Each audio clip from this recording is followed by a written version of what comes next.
we're continuing our celebration of Rocktober, and unfortunately, today we're paying a little attention to the late great Eddie Van Halen. 4 years ago today, Eddie left us, and a day does not go by where Eddie affects us in some way, either jamming the music, seeing a picture, or just those thoughts, because, we all grew up with Eddie. Van Halen, my favorite band. And I have to say, I don't want to assume, but our guest today is Dave Dieter, formerly of Rochester, New York, now a resident down in North Carolina. Dave, welcome to Metal Mayhem. We look forward to taking a heavy metal trip down metal lane. How are you, Yeah, buddy? I'm doing fantastic, man. I've been looking forward to this conversation. Van Halen, big part of my life, growing up and till this day. There's not a day it doesn't go by where I'm on a Van Halen platform sharing stories or expanding people's knowledge of the band, man. It's just part of who I am. So safe to say, favorite band of all time? Yeah, yeah. I mean, they're up there as far as rock bands go. I pretty much live for Van Halen.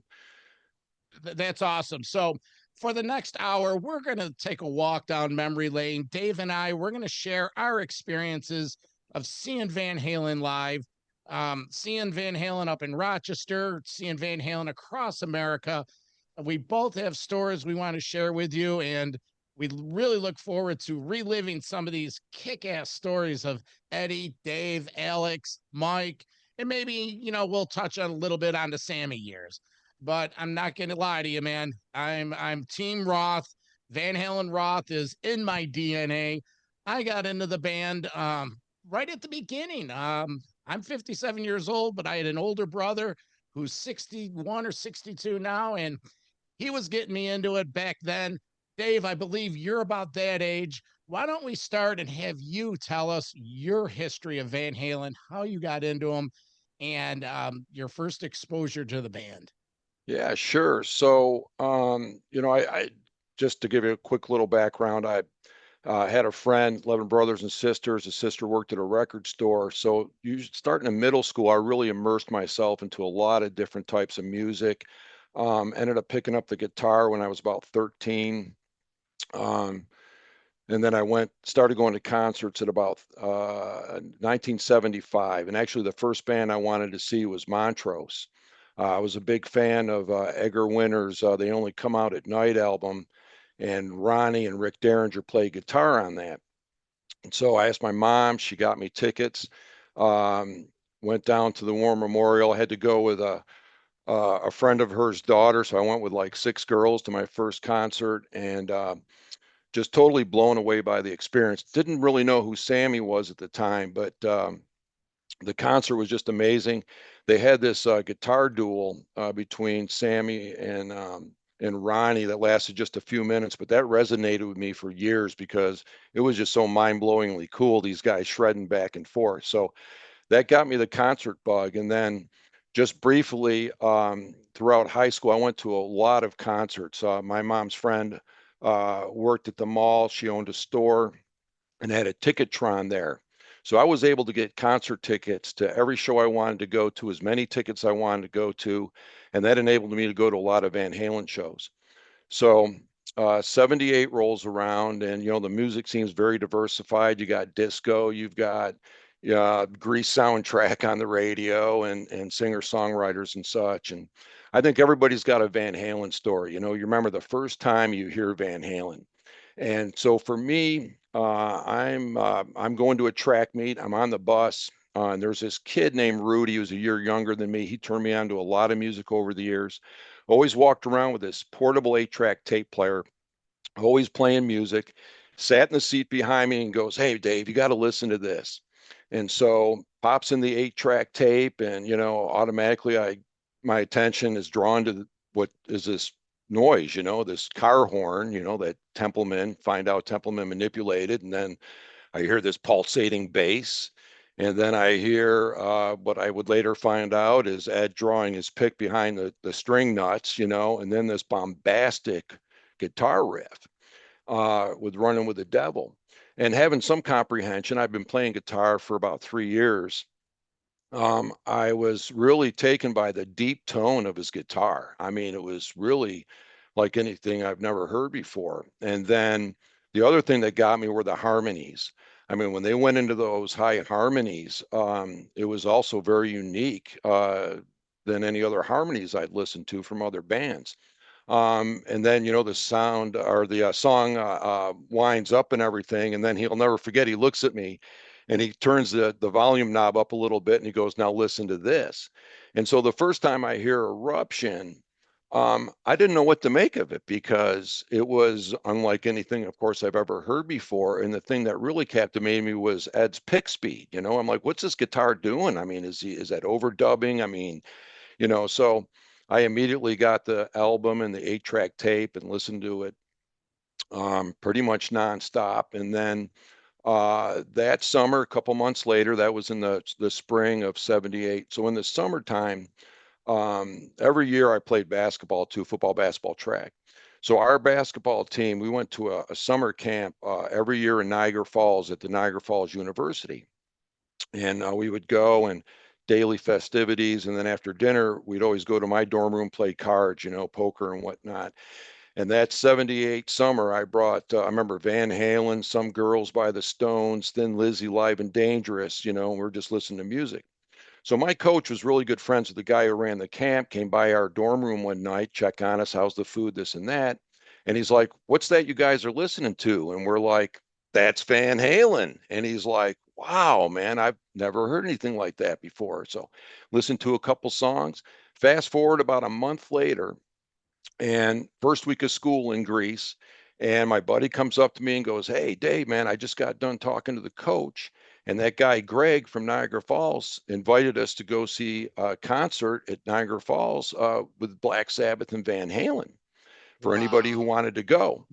So it was just a few days later. We had football practice that day, and I remember we jumped in the car, we grabbed a couple pizzas, and drove to Niagara Falls.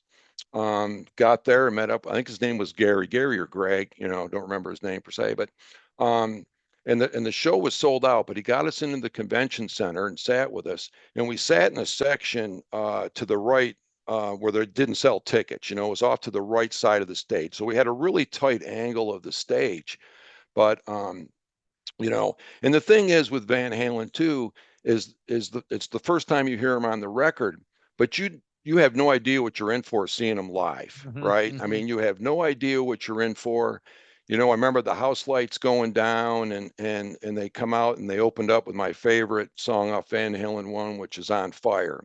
On And it's fire. just that opening, boom, boom, boom, boom, boom, and then Eddie, and then they hit you again.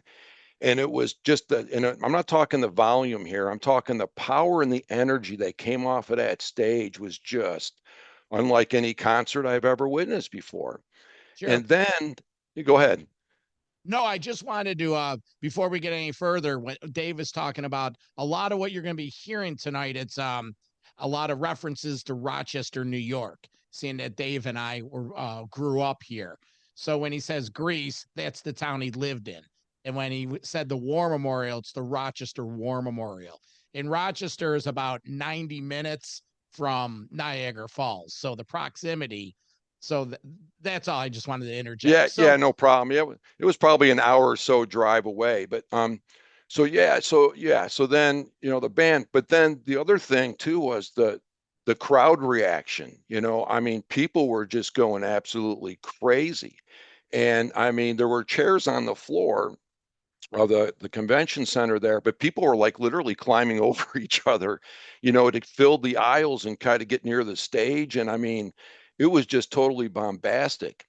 And then another thing was their actions on stage, So I mean, Sabbath has got their equipment out there, so Van Halen only has, I don't know, maybe 15 feet to work with.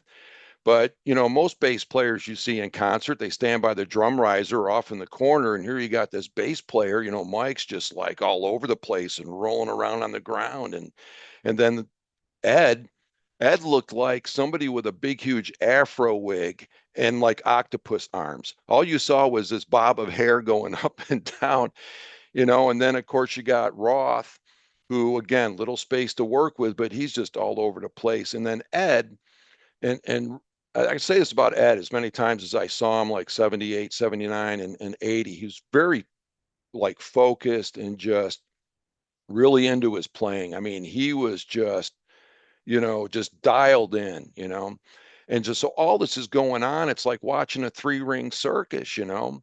And, then all of a sudden, Mike does a solo. I mean, what bass player does a solo in concert? I mean, nobody I'd seen before. And he's out there just dry humping his bass and just making these noises that were unearthly, man. They sounded like dinosaurs, right?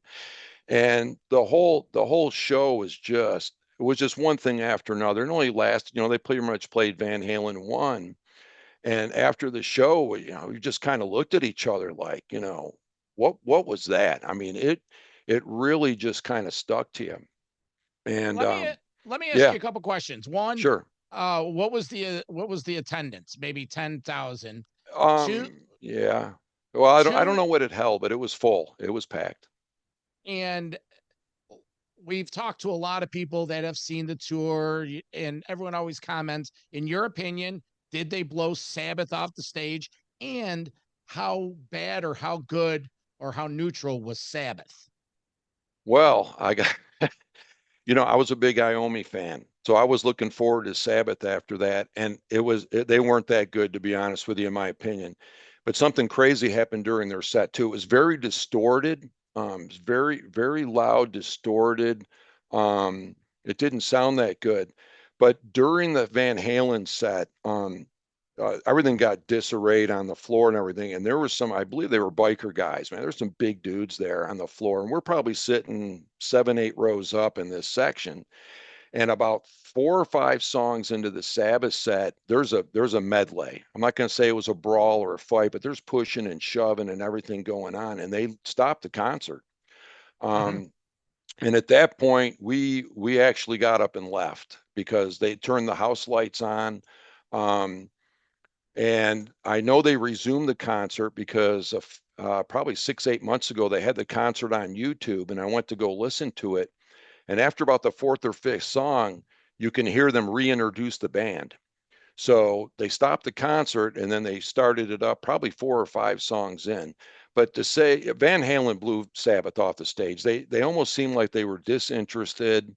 Um, Obviously, they had burned themselves out by that point. But yeah, the rumors are true, or whatever you want to call it. I mean, people were still when even when Sabbath came on, people were just still resonating from the Van Halen show. I mean, it Oh, just yeah, go ahead. I didn't see that tour, but I have been listening to those bootlegs for years. Yeah, I remember getting the Die Laughing bootleg in like ninth grade from the Pasadena Civic Center. yeah. And so I know that set by heart. And throughout the years, I've listened to all that. And now with YouTube, there's some great 79 or 78 footage that's been restored. And you're right, just that first Van Halen tour, that it was David Lee Roth was untouchable. Eddie, you're right. He was like Gumby with a guitar and just those leads. And it was 1978. They still had the bell bottoms. It was Van Halen 1. So the Van Halen 1 tour, Niagara Falls, was that the only time you saw him on Van Halen 1? That was the only time, and there is actually footage. They unearthed some footage about a year ago of that show that is on YouTube. I think that they synced an audio to it. Yeah. Um, but to be able to go relive that, periodically just, makes my hair stand up on my arms. I mean, and to be that lucky because, you know, as we all know, there's not much documentation of Van Halen um, through the Roth era. No, Um, no, there isn't. And listeners, we will have that link down in the show notes. But talking about limited Van Halen 70, 78, 79, 80 footage, let's fast forward a year, 79, May 18th, 1979. Van Halen comes to the Rochester War Memorial. yes, Here's a fun little Van Halen fact. Van Halen always released their new albums in the spring, and they always came to Rochester in May. yeah, It just synchronizes with summer. You talk about spring fever, Van Halen at the War Memorial. And when they came in 1979, that's when they shot those 3 promotional videos for the what was it? Don Kirshner's rock concert. Yeah, but Yeah. what songs did they did? They did They Bottoms did Up, Dance the Night Bottoms Away, Up. Yeah, Bottoms Up, You're No Good, and Dance the Night Dance the Night Away. Away. Yeah. And so, well, 79. So, yeah, 79 rolls around. And by this time, everybody's starting to get into Van Halen. Van Halen 2 comes out. You get out of school, you go to the parking lot, everybody's cranking Van Halen and Van Halen 2. You're starting to see the symbol, the wing symbol from Van Yep. Halen 2 on lockers, on desks. Somebody by the auto, where they did auto shop on the brick wall, spray painted a big VH. We were VHing our school in 79. Yep. So after that 78 show, I'm like, I've got to see, I'm going to be in front of Ed. And one advantage I had at the War Memorial is when I was younger, my parents let me go to all these concerts. They only had two rules. I couldn't see a black act and I couldn't see the Grateful Dead.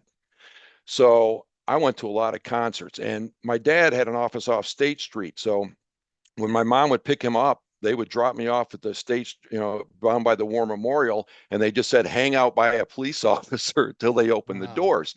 yep. So it was crucial because I knew what doors they were going to open first. And then I also realized when I got in what section to go down to get to the floor, because you had to show your ticket again if you had a floor admission. Because back then, as you know, almost all the concerts were general admission floor seating. And so I went with a few friends of mine to the 79 show, and they usually sat up in the stands, drank beer, but I usually would be down on the floor and up towards the stage. So I got there. I knew what doors they were going to open up. I got to my section. I got right down to the stage. And at the War Memorial for the shows, you had the board, we call them the boards, the hockey boards, and then you have a pit and then the stage. And I got to, I was tall enough, I could see on the stage where they'd have, where the mic stand's going to be, mic stands taped off, where Eddie's foot pedal board's going to be. And so I position myself. And then as people start to fill up, you kind of get in a position where you stick your butt out and kind of hold on to the boards as people start filing up. Yeah. So I Yeah. was, yeah, right in front.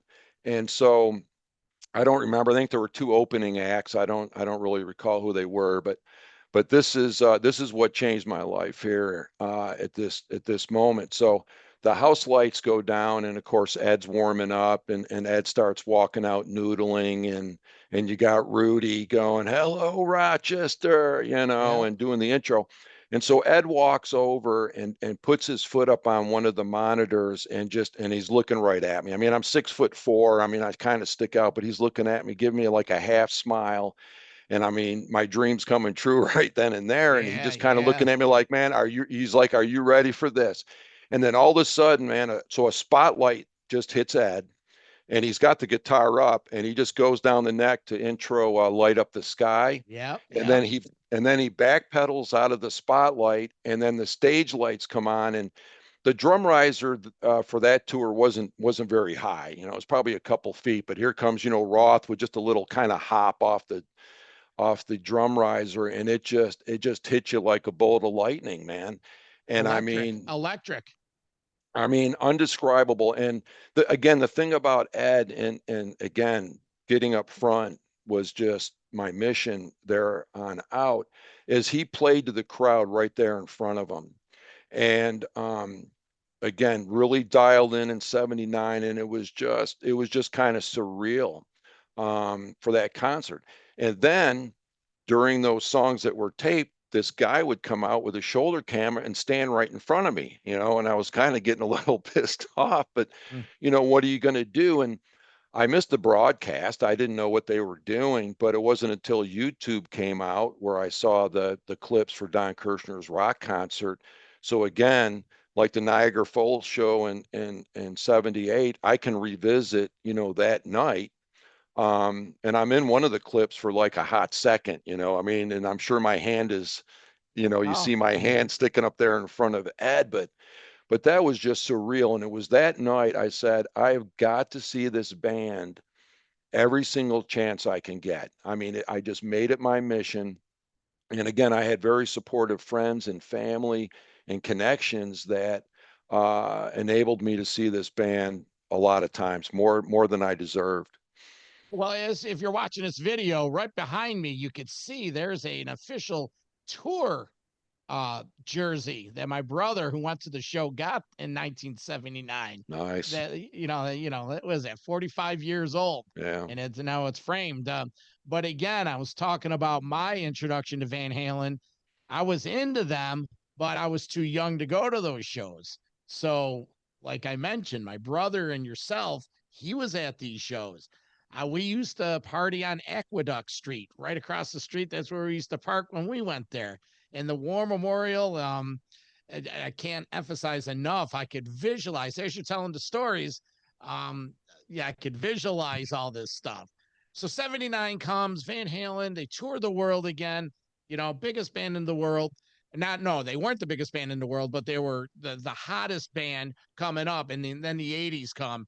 And so then Women and Children First. Now, at this point, Women and Children First comes out again in the spring. Yep. And this album was a little different because it was the first album where it really wasn't heavy reliant on the old club material and the early stuff. Right. And I remember the first time I heard "And the Cradle Will Rock" on WCMF.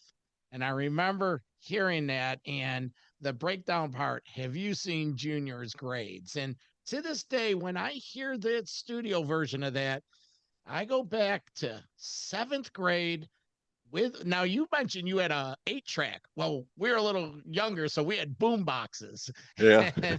and, and just hearing that. And again, they come to Rochester, New York. I believe it was May 8th, 1980. Well, at this point, my brother goes to the show and he happens to smuggle in his Super 8 film camera. Wow. So now we have, those film cameras with the 3-minute rolls, and he brought in his camera.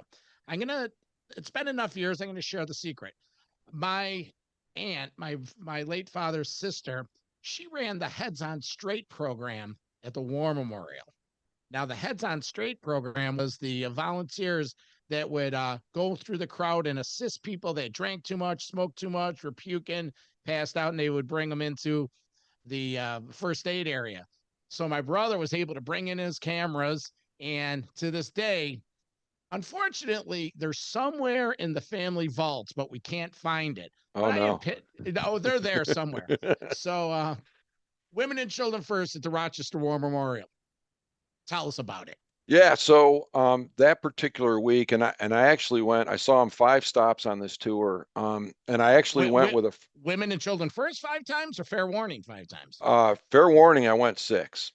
Okay. So Well, so let's hear about this. yeah, so actually the week that they came to the War Memorial, I saw them 3 times. They were in Binghamton earlier in the week. I went down. I went to all these shows with one guy who he was very studious in school, never went to any concerts. We're getting ready to graduate, and he's like, "Take me to concerts." So we went to a lot of shows together, and we saw Van Halen 3 times in that week. They played in Binghamton earlier in the week, and then later in the week they did back-to-back shows in Buffalo and in Rochester. And so I went to all 3 of those shows. Um, Women and Children's First, probably my favorite album because I actually like the diversity of the album. Um, I like the heaviness of Fools. In a Simple Rhyme is probably in my top 5. I mean, the My top, harmonies. my top 5 too. Yeah, Eddie. My favorite short solo by Ed is In a Simple Rhyme. Mike's harmonies. Mike shines on this album. Loss of Control. Um, I don't know. I just something about that album, and that is also my favorite tour. And the reason why I say that is I think when it came to camaraderie on stage, they did the drum circle. I don't know if you ever saw them do the drum circle. They didn't do it at every show, but they would periodically, before, during, or after Alex's solo, would all go up and surround the drum kit and just do a little percussion thing between all 4 of them. That was just kind of cool. Yeah. Eddie was starting to get more. They had more room on stage. They had a like the War Memorial stage seems bigger than the Rochester ones, and he was starting to get more physical, running across the stage and doing his jumps. So it was really becoming even a more lively show. But but that was my favorite tour. One of my favorite photos is of Ed. They used to have these like elevated stages off to the side, and one of them is where Ed is up there. It's like a silhouette where his arms are down by his side, and he's just overlooking the crowd. That's one of Hmm. my favorite shots of him. But I think also that I don't have the set list off the top of my head, but that last hour on stage for me was their finest hour live. It was, On Fire, Eddie's solo. I mean, it was just those songs just really resonated with me. And we saw them the three times that week. And then later that summer, we went to Canada and saw them in the same week in London, Ontario, which was a really cool gig. It was a really small venue. I don't know if it was a skating rink. I'm not really sure. Remember exactly what the building was used for, but it was a very intimate show. I don't think there was maybe 6,000 people there. The Yeah, acoustic. I saw Judas Priest there about 6 years ago. Did you? London, Ontario, and Wow. it is. You're correct. It is like 6,000, and Small it's joint. Was it odd looking, out looking? Was the facade or outside of it odd looking, like yeah. oddly shaped? Well, it was weird because it was just like this. It was just in the middle of the town. It didn't even look Yeah. like and it was weird because it was called the uh, Bud Center, and Oh, we're in Canada. yeah. It's like what the fuck? LeVance couldn't step up, but Yeah. So I go ahead. I didn't mean to Well, hijack your no, I story, mean, but I mean, I mean, every single one of those shows was phenomenal, and the thing is too, see him in Rochester and Buffalo back to back. You're drained after one of these concerts, man. I mean, you're just emotionally drained, mm-hmm. physically drained, and you see them the next night, and they got, I mean, understand they had chemicals that enhanced their, but how they did it every night, and I mean, they just brought it. And I think the '80 tour, I think, was their longest tour in their history, and it's just crazy. And I think one of those shows might have been the Binghamton shows. They did a balloon drop. I mean, they did different stuff at different shows. But also, Dave was starting to interact with the crowd more. And the thing I liked about Roth, I mean, I kind of grew tired of him a little bit as time went on. During the Diver Down tour, especially, you saw the cracks and the seams. But when it came to crowd manipulation, nobody did it better than Roth. I mean, the music they played before the show started, the things that he said during the show, bringing the camera out, and then every night going before the show tonight for the fourth year in a row, Eddie Van Halen was, voted the number Yep, one yep. guitar player, every night. And, hey, if you squirt me with water again, I'm going to fuck your girlfriend. I mean, but if you only go to one show, you don't know that's going on. But he was just a master manipulator, and he's what really, as you know, without Roth, there is no Van Halen. People that I agree. know the history will tell you that he was a catalyst early on. And so, but no, the '80 tour, that was to me, that was just the peak, Van Halen, that '80, '81. Of course, in '81, they were phenomenal. I mean, Fair Warning comes out, and ironically, their lowest selling album, but probably the fan favorite, maybe behind Van Halen one. Um, Yeah, fair warning. It's uh this is when I start seeing Van Halen. yeah, So my late father, God rest his soul, said you can't start going to shows until you're 13. yeah, And so my first show was Ted Nugent, September 1980. That's when nice. in so then Was that fast at the forward. War Yeah, Memorial? War Memorial I'm sure I was Stranger there. Tour. Did Crocus open up for them? That was the next summer. That was Okay, 81. September okay, 1980, it was Ted Nugent and Humble Pie. okay. I'm sure I was. Yeah, I remember. Okay, with no Frampton though. No. So I have a chance to go see Van Halen, and it's the springtime of my um, eighth grade year. And back then, tickets went on sale not as early as they do now, but I remember now it's a photo finish between my real favorite bands, Van Halen, Rush, or Metallica. Okay. Can't go And wrong either way. and in the spring of 1981, Rush releases Moving Pictures. Van Halen releases Fair Warning. But the tickets for these concerts went on sale in like February. Yeah. So when I bought these tickets, I get them. I nail them up to my bedroom wall right next to Yeah. all the posters. And Yeah. Dave and listeners, let me tell you something. I did not open a book for the rest of the semester, counting the days down to the Van Halen Yeah. show. Well, the Van Halen shows and the Rush shows come and go. And what followed after those concerts a week later was my final report card. And needless to say, I had to repeat eighth grade, but it was all worth it. And I went back into my vault and I broke out this 1981 Yes. WCMF little laminate. Didn't have a Yeah. chance to see the band, but so my experience with Van Halen, fair warning tour, dying to see him. And if I could paint the picture, you go into the Rochester War Memorial, and this is when arena rock was at its peak. You walk in there, it's a general admission show. You know, people are smoking cigarettes, people are smoking weed. You know, you're smuggling in Jack Daniels, not me, Yeah. because, you know, I didn't need any of that. But it was just, I just remember sitting down there in the band. Here, a little fact check. Do you remember what band opened for Van Halen in Rochester? In 81, I think it was the 81. Fools. It was the Fools. All right, we'll give you. And they didn't last but about 3 songs. And I again I was up front by Ed and I got pelted with everything you could imagine. Yep. And just like Dave said before, they opened with On Fire. And Yeah. this is my favorite tour. I think this was Van Halen at their peak, their Yeah. prime, that stage show. Now, you mentioned by 1980, Women and Children First, they were playing on bigger stages and they had a little more room. Well, the Fair Warning Tour was the first year in their rigging and their staging and their light show where Pete and Dave started taking the production really over, and they Yeah. had these stages and with the back tapestries, and Yeah. it was just fantastic. Nice, another little remnant. I was able to go into the vaults and dig out my Fair Warning tour Nice. shirt. Now, of course, you know, can't wear this anymore, but it's in the vault. And so just that show was unbelievable. What they were wearing, the music they were playing. And for a 13, I think I was 13-year-old kid. Yeah, I was 13 because my birthday's in July. Yeah. It was just absolutely unbelievable. And that started my Van Halen career.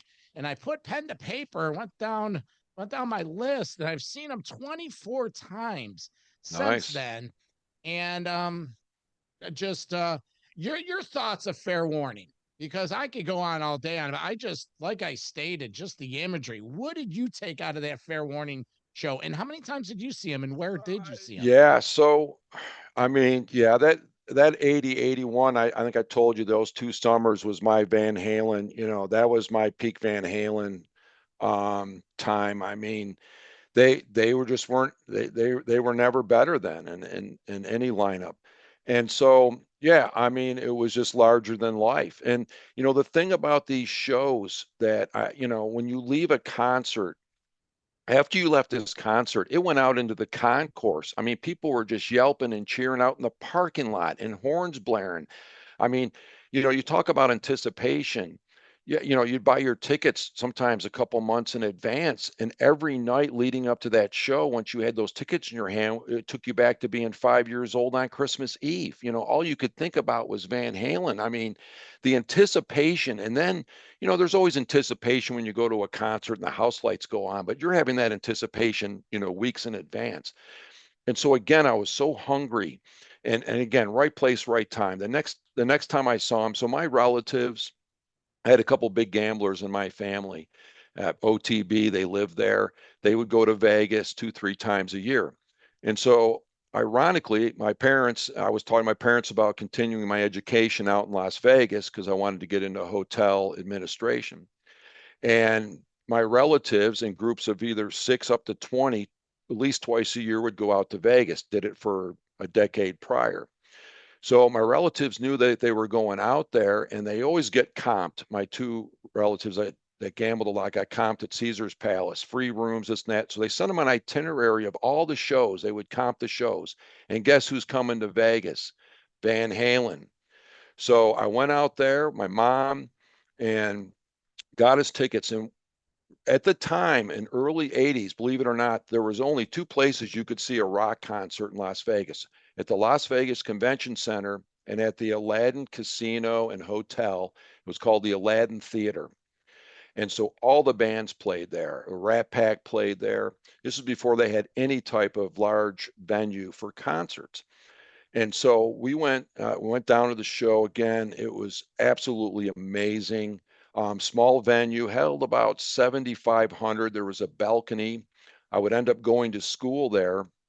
I visited the campus, fell in love with it right away. It was also very inexpensive to go to school there Yeah. because the state taxes paid for everything.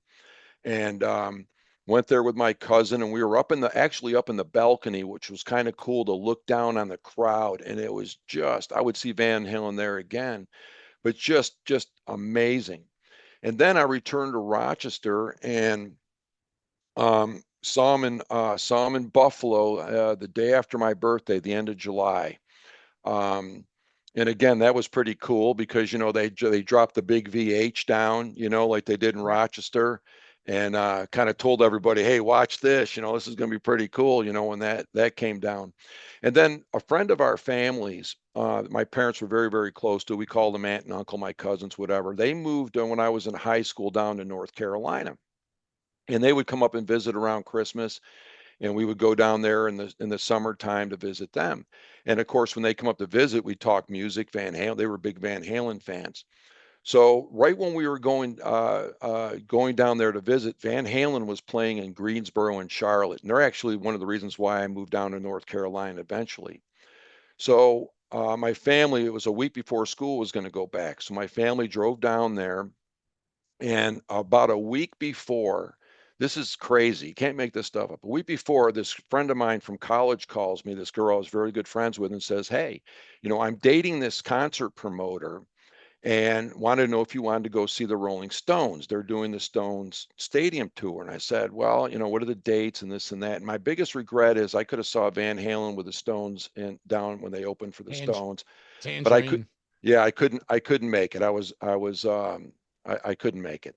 But they were going to be in Cincinnati, Ohio. And she goes, "If you can come on up, can you get me 3 tickets?"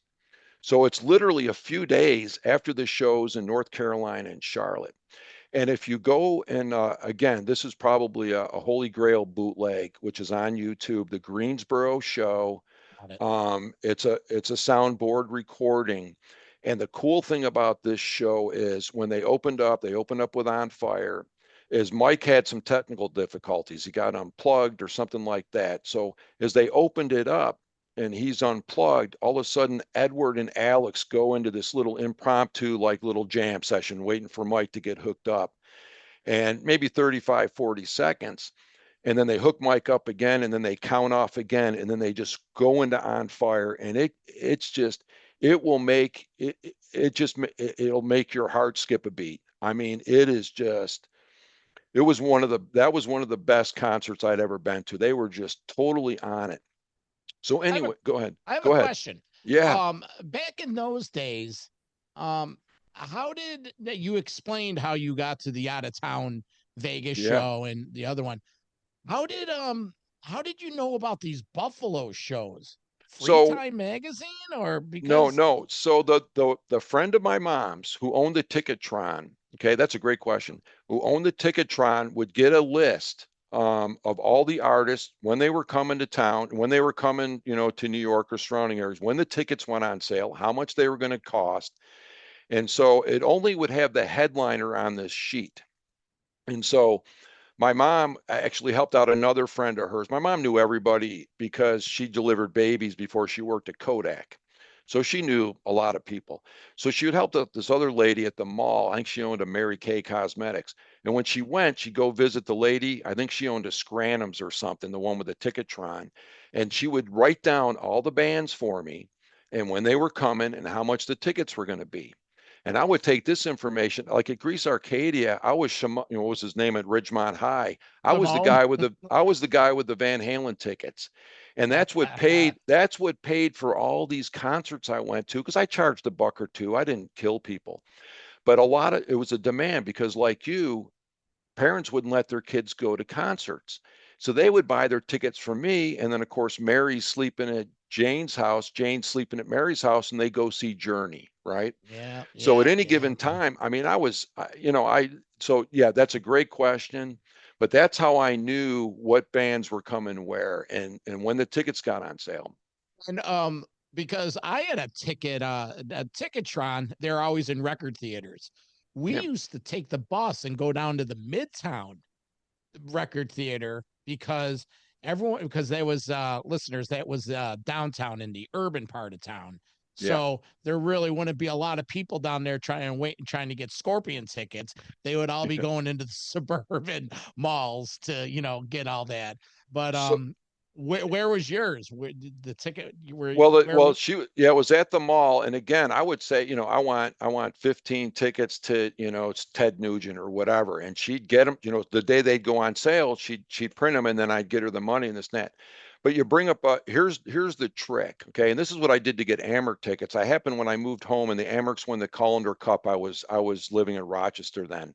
And this is how I got tickets, and this is what she told me what to do. Is I called when the tickets would go on sale at 10 a.m. or whatever they went on. I would call a Ticketron in New Jersey, okay? Because nobody in Rochester is calling New Jersey and say, I need 8 tickets to the Colander Cup Game 6 at the Rochester War Memorial. And then I'd have them send them, I'd pick them up at the will call, okay? So instead of redialing and maybe getting shut out of an event, that's how I did it in the later years. And that lady, she told me how to do that. Mhm. Yeah, the good old days because we never knew about out of town shows until No. like free time came around and you looked in the back under out of town. Yeah, And so my cousins in North Carolina, obviously they knew that band was coming and they got the tickets. But no, that's a really good question because yeah, I knew people were coming before people knew, I mean, I'm sure the radio stations got the same information. They'd say, but I knew a month in advance, 2 months in advance when tickets were going to go on sale. Usually the radio stations would announce it, hey, next week. yeah. But I knew when bands were coming, but I didn't know the supporting acts. So like when Sabbath came to Niagara Falls, it didn't list Van Halen, so I didn't know who was on that bill. Mm. But great question. So See anyways, that's the 4 year difference where I'm envious because me and well, my buddies because we once they started going to shows, we were going yeah. all the time. And so go ahead, finish Well, your I was story. just going to say, so my friend called, so Cincinnati, so my, one of my friends, I call them my cousins, but they were family friends. So, and his sister, we drive up to Cincinnati. This is 2 days after, I think, the Charlotte show, or no, it was after the Greenboro show. Anyway, and they lived outside of Greensboro. So we get up there and I'm thinking maybe I can meet the band or, we're not sure what's going to happen. So we get up there and meet with my friend and she's like, well, I got a surprise for you. She goes, I've got you stage access. And I'm like, you're kidding. This is great. And this and that. And so what that meant is we could go, there was a stanchion, like a small grandstand off to the side on Ed's side of the stage. We could sit at that grand stage, or there was a little area next to the pit that we could Mm-hmm. stand down there. And I go, can I meet the band and like that? And she's like, well, unfortunately, and again, you don't know this at the time, but in 1980, when Van Halen played Cincinnati, David Lee Roth got arrested because of the Who incident. Those unfortunate tragedy at the Who Yeah. concert. They were very strict on the rules and laws at I think it's the Riverfront Coliseum.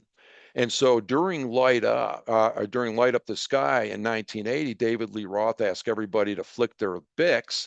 Well, that got him arrested.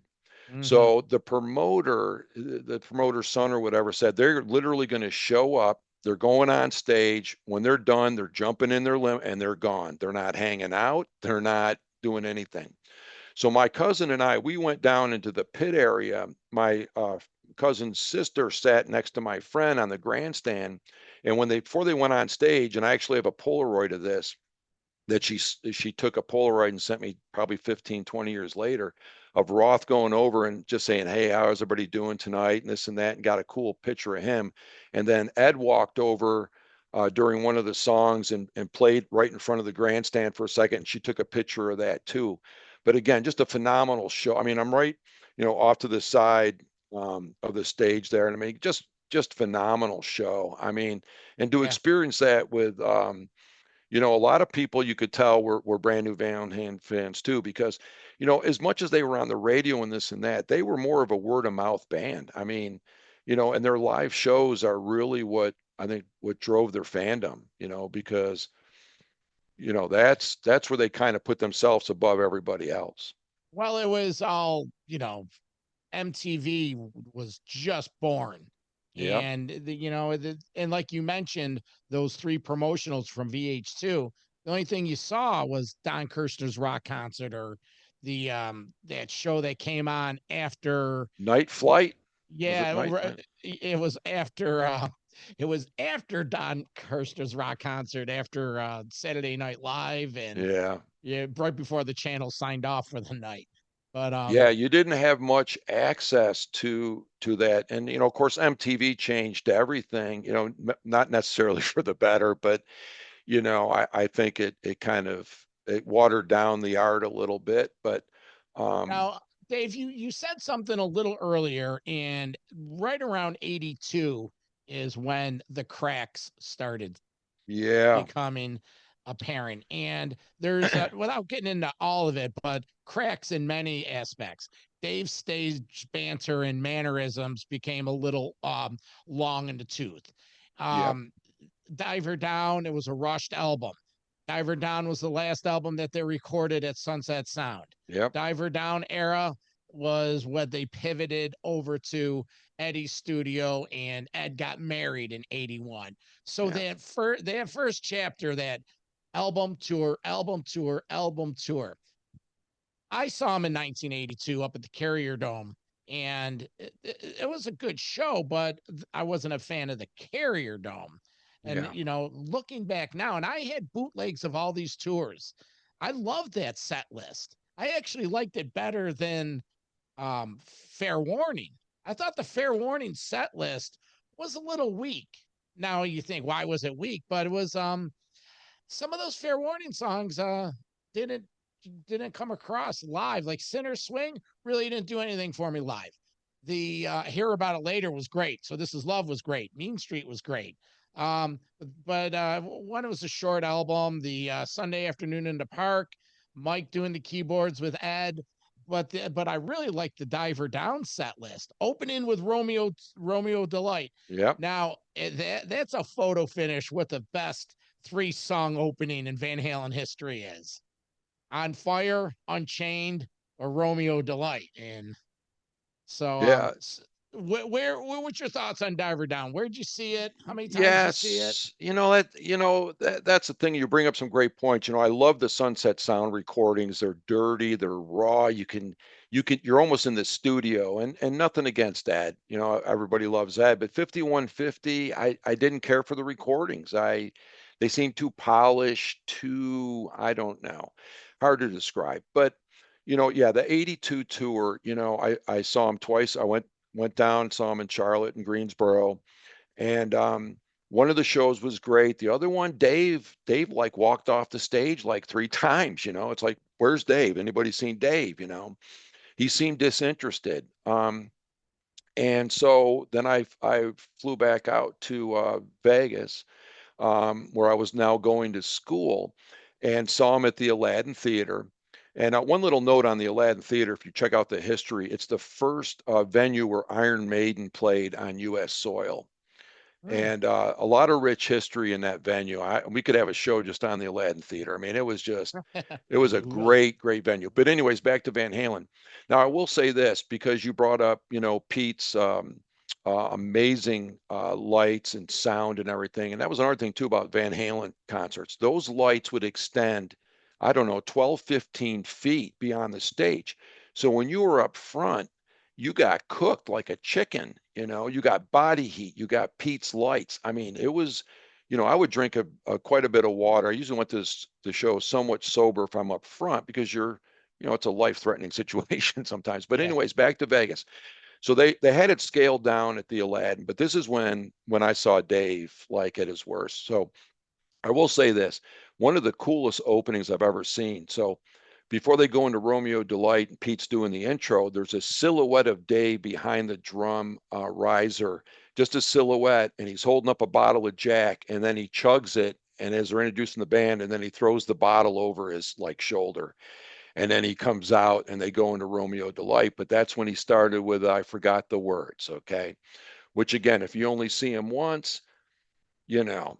But Yeah. Dave's philosophy on that was he goes, if they think I'm, intoxicated, then they're thinking they're in for a good show. Because he admitted that he rarely got intoxicated before his show because I'm not going to jump 10 feet off a drum riser, intoxicated. Yeah. But I think it was during Dance the Night Away where all of a sudden Dave just stops singing. He walks over to the drum riser and kind of passes out. He lays on his back, just kind of staring up at the ceiling, and they just went on instrumentally and finished the song. And then they went into Somebody Get Me a Doctor, and Mike sang it, which Mhm. was odd but kind of cool. But Dave just laid there. And so after seeing him, I know, and seeing him do something similar in Carolina when he walked off the stage, and now this, he just started seeming disinterested, like, you know, and that whole Diver Down, shame on Warner Brothers for being greedy and not allowing them to take a break. Dave just wanted to put out the single. Him and Don Landy put out the single just to hold everybody's interest. Let's take a year off, come back strong. And that greedy Warner Brothers, forced them to do the album and stick them on the road. And I think that was truly their demise. I think if they took the time off, they could have came back, and probably could have done a stadium tour or whatever. Yeah, So what could have been, and again, they were fearful because, like you said, the diver or Fair Warning didn't sell, and it was going down, yeah, and they had to get that single out there to keep people to tide them over. And unfortunately, or fortunately, it was a hit. So yeah, again, so Warner Brothers said, "Hey, you got to get in there." yeah. And they reworked some old stuff, did some covers, short album. I love the vibe of Diver Down, but it's famously Yeah, Ed said, "Hey, if I'm gonna yeah. fail, I want to fail with my songs." And Yeah, that's true, and it was disappointing. And Ed wasn't in a good place, but so then I saw him twice in North Carolina, then Vegas, and then I went to the US Festival, and that was cool. We only went for Heavy Metal Day. Myself and two of my friends drove out to San Bernardino, and got there the night before, which I think was a Saturday night. Parked in who knows where we parked. I mean, we were miles away, and got up early the next morning. Uh, and we actually, people had pickup trucks. Yeah, go ahead.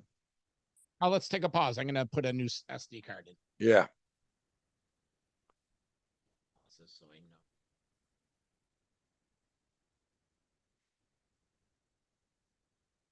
You just want to pick it up from Yeah, you went. sure. You want me to elaborate on the US Festival a little bit? Yeah, yeah. Just start from the beginning. Like, Yeah, sure. So, yeah, I'll tell you what. yeah. So Dave, tell me the story. You mentioned off air that you went to the US Festival. How'd that come about? Yeah, so 1983, I'm in Vegas, and of course, word gets around that they're having this big festival. They had one in 1982. I went with two friends of mine. We decided we were just going to go for Heavy Metal Day because one of my buddies went the year before in '82, said it's 3 days is too much. So we made that decision. We drove to San Bernardino from Vegas the night before and parked in a field in the middle of nowhere, and just Yeah. miles away from the venue.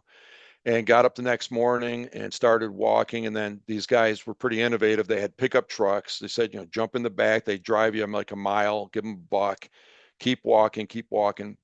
And so as you come upon Glen Halen Park, there was a really steep incline, and lines were probably, I don't know, 100 across, and you just kind of got in line and went up this hill. And then as you got up to the top, there were people taking tickets. I don't think everybody had a ticket, but you went through, and then you went over this ridge and just looked down on this valley. And the stage was off to your left, and we positioned ourselves. We were about 200 yards or so, dead center from the stage. You had to kind of mark your spot because there's 350, 400,000 people there. So we got there right before Quiet Riot went on, and at the time, Mental Health I think was number one. Mm-hmm. Again, these bands propelled by MTV, which some of them I could have took or left, but I'm sure that was their pinnacle, playing in front of all those people. And they put on a good show. And then Motley Crue came out. I think at that time they only did a short tour of Canada, and that was it, other than the Strip. So this was a big gig from them. I remember their sound not being too good, no fault of their own, but they did their thing and came on. And after them, we got Ozzy, and this was a short period of time after Randy passed away. But he came out. I know the video shows him he's in an Indian headdress and he comes out Yeah. and opens with Over the Mountain. And, again, put on an excellent show. And then Priest, came out. I don't know if Screaming for Vengeance came out at that point or not, but they brought the motorcycle, the whole 9 yards.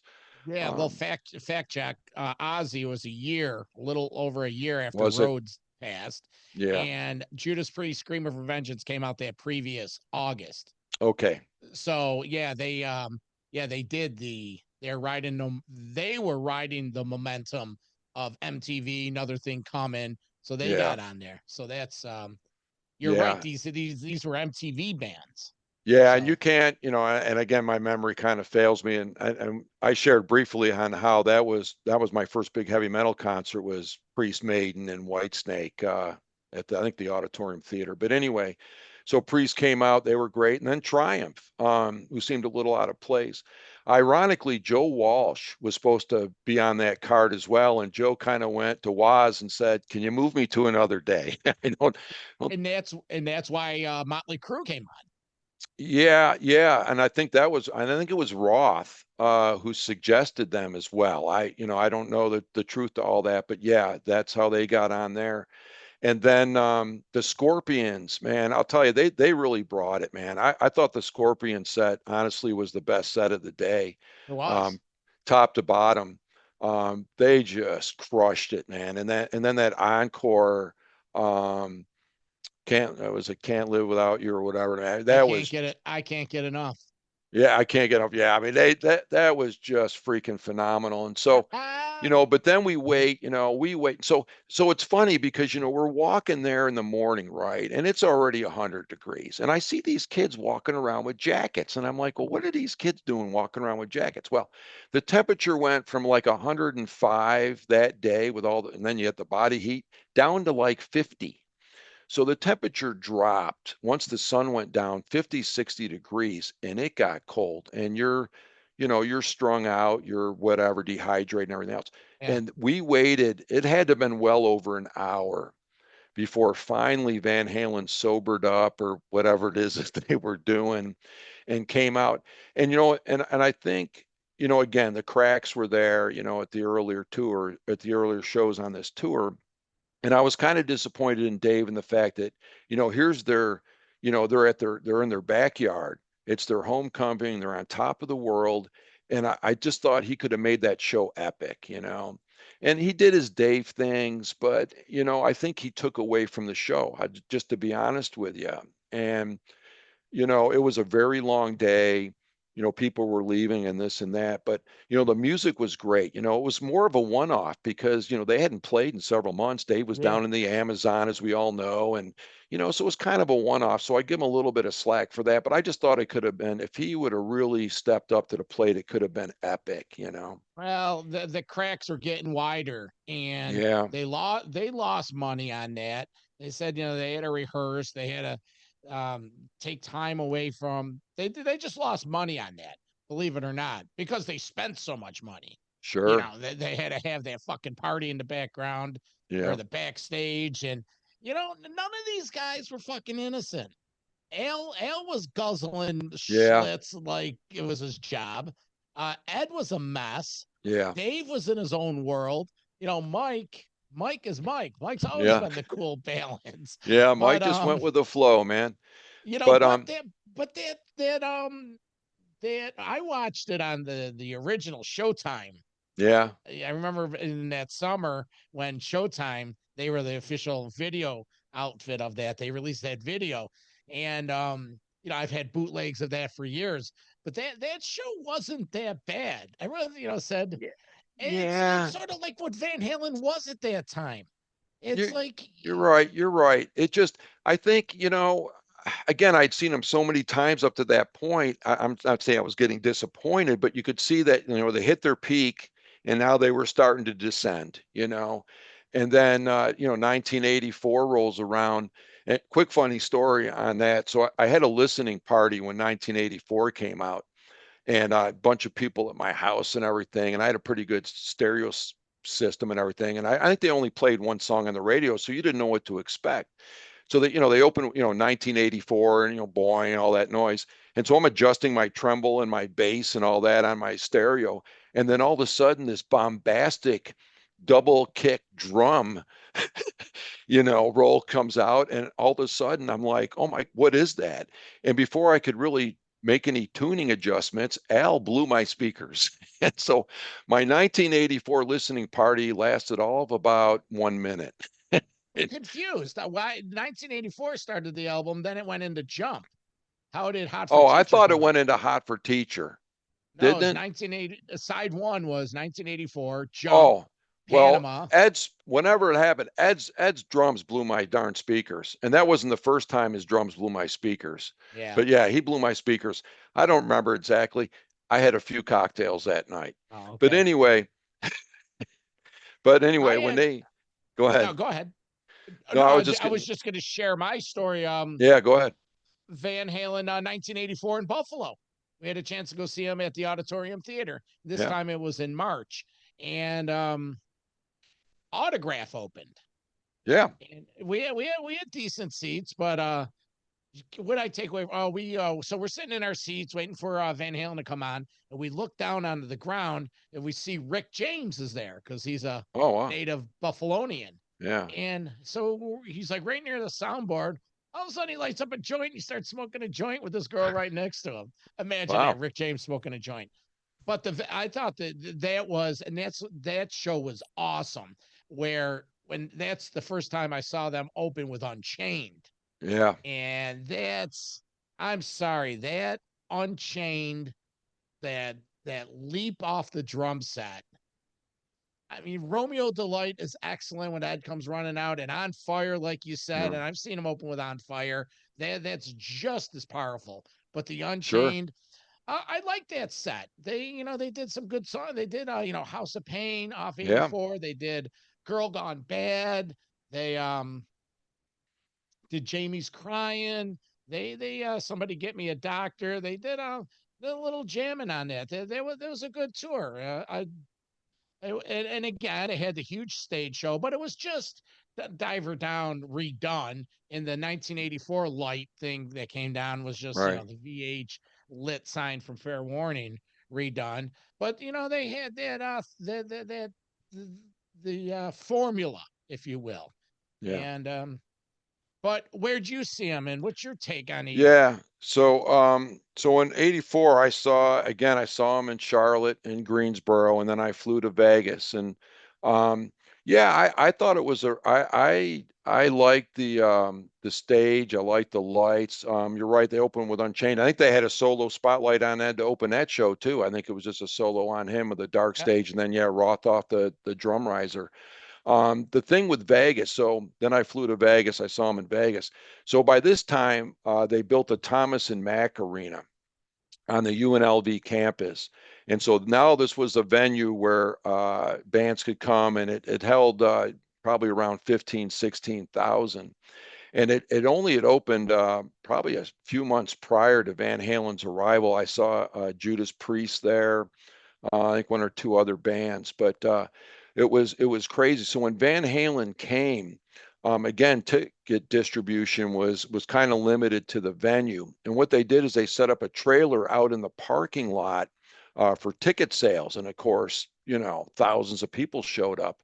After they sold out, and people vacated the trailer and everything, the fans who didn't get a ticket literally tore the trailer apart. I mean, and Ross mentioned something at the concert about, but the fans just tore the thing apart.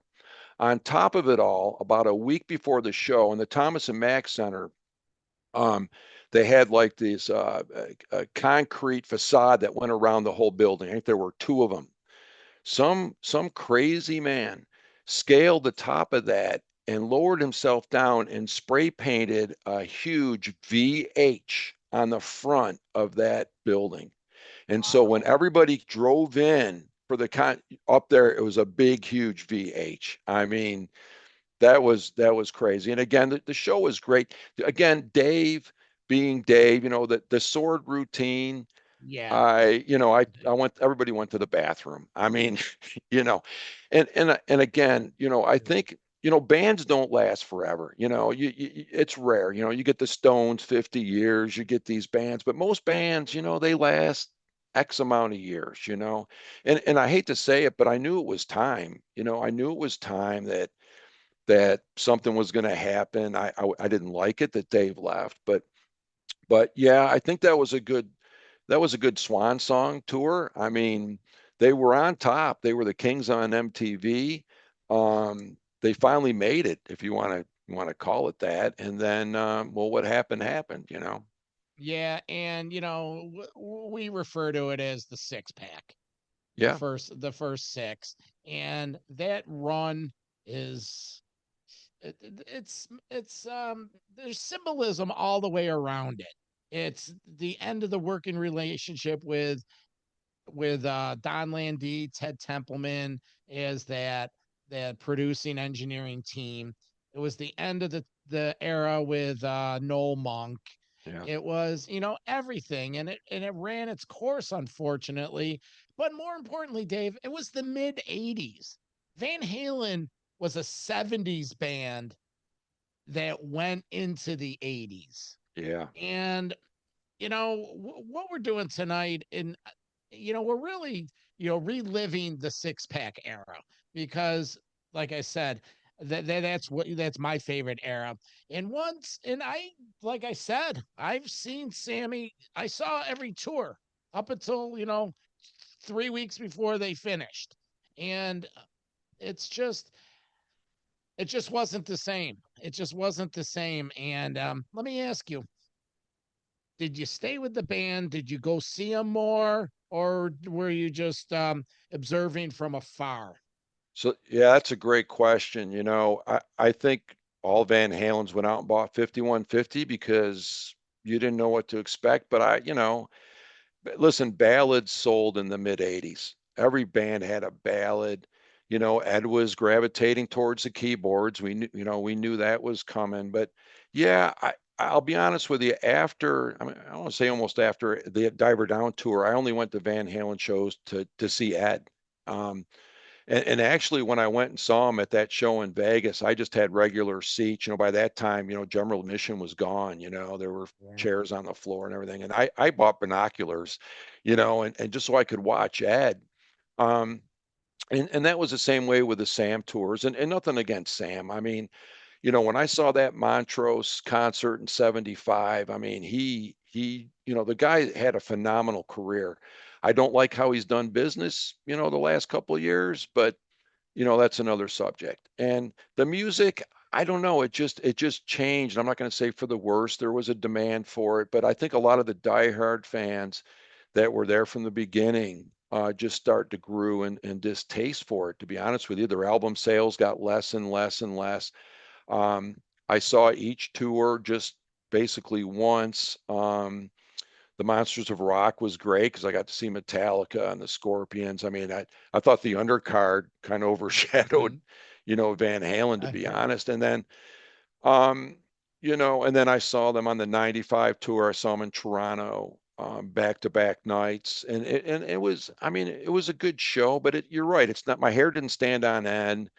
It's just not the same. And same thing when the tours when I saw the return of the tour opener for the return of Sam in 2004, and Ed was in oh, terrible shape. Again, the anticipation for that show, I had like probably 15th row on the right side, and actually, I'm glad I didn't spend the $400 to get. They had a pit of something yeah, like, yeah, yeah, and I got shut out of that. But boy, I was glad I got shut out. And Ed was not well, and shame on again Alex and Sam for taking him on the road, and And then the return of Roth in 2007, I saw the tour opener again in Charlotte, and brought some guys with me who never saw, Van Halen with Dave, and that was a disappointment as well. I mean, looking back and not knowing the things that, we know now, we don't then, Wolf orchestrated that to get his father sober. That's my belief anyway. I think that's been an indication of Val and Wolf as well as, he had to get his dad playing again and get him in the studio, and I think he, in orchestrating all that. And I love the story how he had to call Ross management and say, this is Wolfgang Van Halen, can I talk Yeah. to Dave? And so looking back, and 2007, boy, that was rough. And then 2012 he got a little better, and then, probably my finest moment, I took my daughters to see Van Halen in 2015, and to watch Ed go out sober. That made me feel really good. He was, I think, at peace with himself at that point. Um, I thought some of his fret work on a different kind of truth, yeah, on a different kind of truth was some of his best guitar work, man. I don't think it gets enough credit. But if you listen to, and again, the production's poor, and that album, and Wolfgang's turned down in the mix, and but Ed's playing, and Alex too. I mean, Alex just Oh, jams on that album, and some of Ed's guitar work is just, it's incredible. fantastic. I love A Different Kind of Truth. Yeah. And I thought the production was great. I mean, I Yeah. didn't.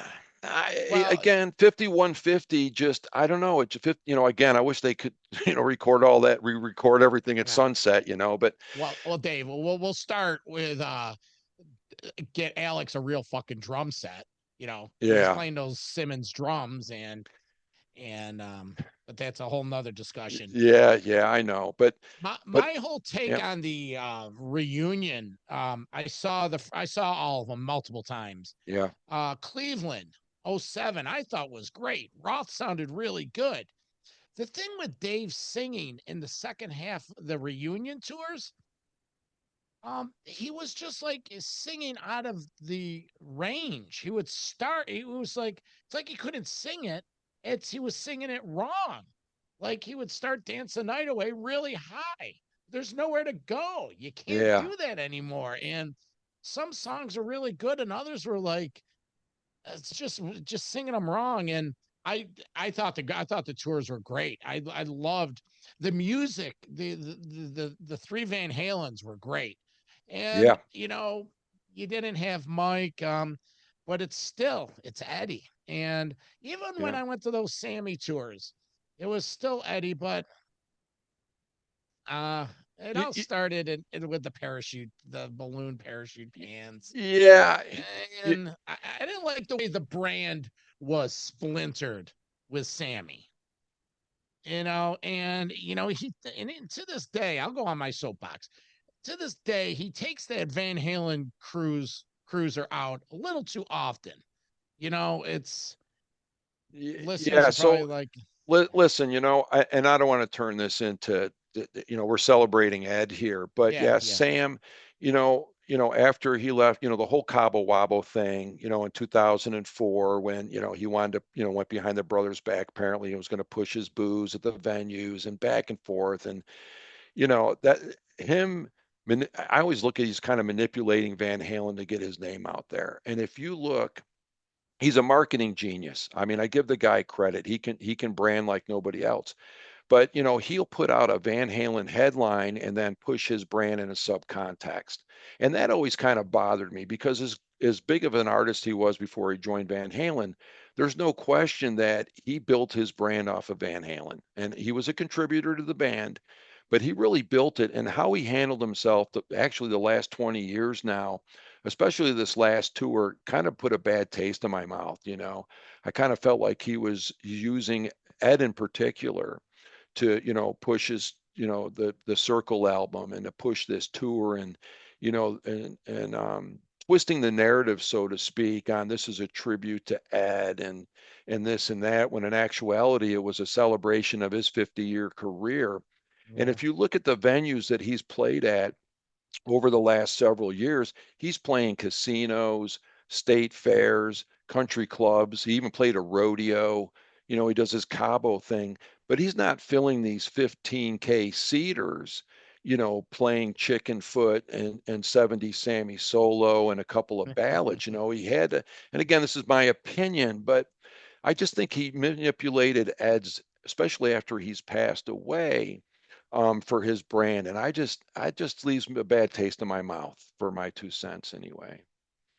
Well, that's 2 cents that I agree with. And you're right. We're here celebrating Eddie. We're not here to throw shade because, Yeah. you know what, for what it was worth, the band did, a lot of people enjoyed a lot of that music, and this world's better off with Van Halen, the Van Hagar years, than no Van Hagar years. But Yeah. And again, I think it's all about Ed at that point, and again, Ed, what a performer, watching him, evolve through the years, I mean, the man sacrificed his body. I was talking to somebody on a Van Halen medium just yesterday on Ed's physicalities on stage. And, obviously he's propelled by certain things, but he sacrificed his body for our entertainment. And not a lot of musicians, will do that. You look at Ted Nugent, you look at Agnes Young, their physicalities on stage. But Ed, I mean, he really, really sacrificed his body for rock and roll, so to speak. Yeah. Well, you know what? Today we reflect back on Eddie, and that day was terrible. I know it hit you just as hard as it hit me. But Dave, I want to thank you for taking the time, sharing some of your memories, and we'll get you back on when we do a little Van Halen programming and content, and we'll revisit. So listeners, just remind you to get up to the metalmayhemroc.com website, check out some of the past episodes we have, check out the merch page, brand new stuff. Fall's here. We got hoodies, hats are coming, maybe even some gloves. And join me on Monday nights on Metal Devastation Radio for Metal Mayhem ROC Live. For my guest, Dave Shit. It's all right, man. Everybody mispronounced my name. Don't worry about it. For my guest, Dave Ditter, I'm the Vernomatic, and this is Metal Mayhem ROC. Metal for life. Thank you for listening to Metal Mayhem ROC. Check out our website at metalmayhemroc.com for information on podcasts, archives, links to all our live radio shows, and all sorts of info. Please like, follow, and share with everyone, even your non-metal friends. And always remember to keep it heavy.